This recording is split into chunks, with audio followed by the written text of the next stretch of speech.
Hey YouTube, in this video I'm going to be talking about how to get the most out of every step you take. And obviously you want to lift your knees high with your hips, and you want to land underneath your body with as much force as possible with your glutes.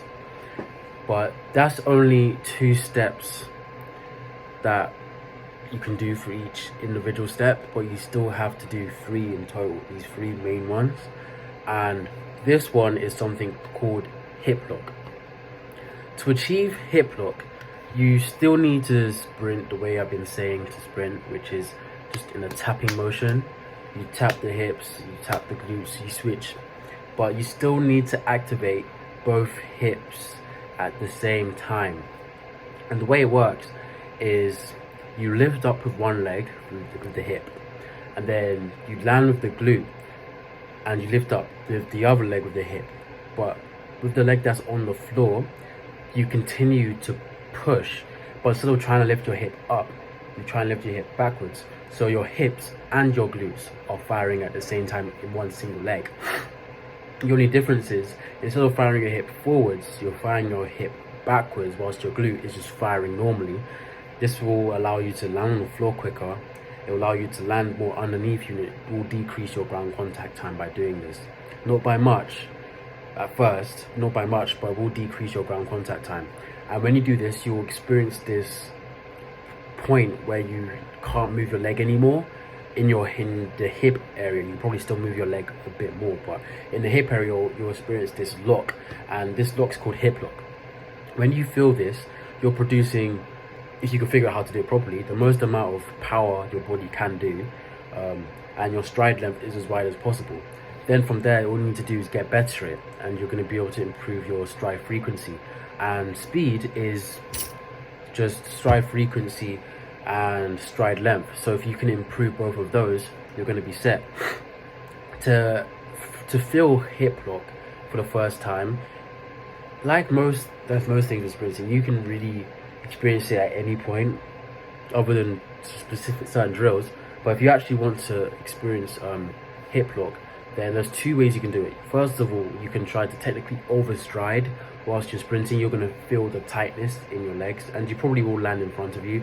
Once your body figures out how to do it, it will land underneath you, because most likely when you first feel hip lock, your body is going to be confused.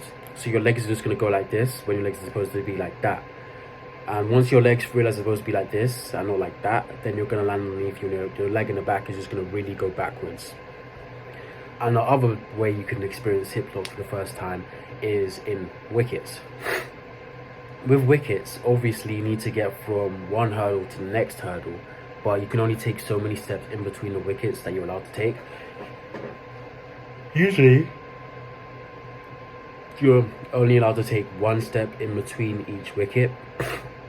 When you take only 1 step in between each wicket, you're giving your body less time, or less ability to get to the wicket. It's not given as much to work with, because if you're given 2 steps, then you can cover about 2/3 of that distance by taking just 1 extra step in between the 2 wickets.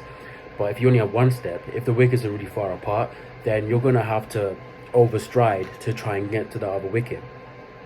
And the more you do wickets in this manner, at first you're going to start off overstriding, but once you realize that you're going to still have to land underneath you unless you want to get injured, and if you want to continue to be able to get to the others, because if you overstride, then you're not going to be able to get to the other wickets. Then what you're going to end up doing is you're going to land underneath you like you're supposed to. You're going to fire from your hips and your glutes, and the only way you're going to be able to get to the other wicket is by spending more time on the ground. So your body's going to spend more time on the ground, and it's realized that it can't try and overextend the front leg, because you're just going to drive it backwards, back underneath you, because it doesn't matter how far your front leg goes forwards. All that matters is where your hips and where your hips end up, because that's where your center of mass is. That's where you're going to land underneath you. So you need to not move your front leg forwards. You need to move your back leg more back, or more specifically, pushing it away so your hips can go more forwards. Once you figure out how to get your hips more forwards, you're going to properly, like as much as it possibly can, you're going to experience hip lock for the first time. And when you first feel it, it's going to feel like this tightness where you just can't move. It's still going to feel like that, but it won't feel as tight as it does the first time, because you probably try to over push through the hip lock if you try it for the first time, because you're doing essentially whatever you can to try and pass these wickets, because they just seem so far to you because you've barely gone up to speed. But once you experience it the first time, then you just want to keep trying to mimic that. You want to make sure you land with you use your hips and your glutes, you land with your glutes, you lift up and use your hips. And in between this movement, you just extend. So it's essentially lift up with your hip, you go down with your glute, then once you go down with your glute, you push with your hip again. And then this is essentially where you're able to get that vertical force and the horizontal force. If you only do the push of the glutes, then you're leaving the vertical force in an active motion, but the horizontal, that's purely passive. You're just letting your body go through the motions with whatever little energy that it has left to do the movement. But with the hip lock, you're able to get more out of it, and not only will you be able to go more horizontal, you actually be slightly more vertical as well. And like I said, your ground contact time will go down. With sprinting, to improve, a lot of it is doing what you normally do or what you've always wanted to do in your head, but it's using the correct muscles, because usually when you're sprinting you use the wrong muscles to try and do the right thing, and it will end up hindering you, because you're supposed to be sprinting in a specific way.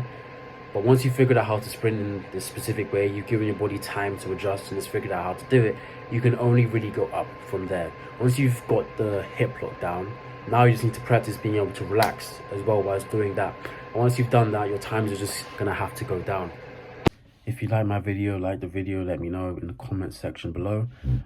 Check the description, because anything I forget to say in the video, I always put in the description. And if you like my content, subscribe, helps the channel out a lot.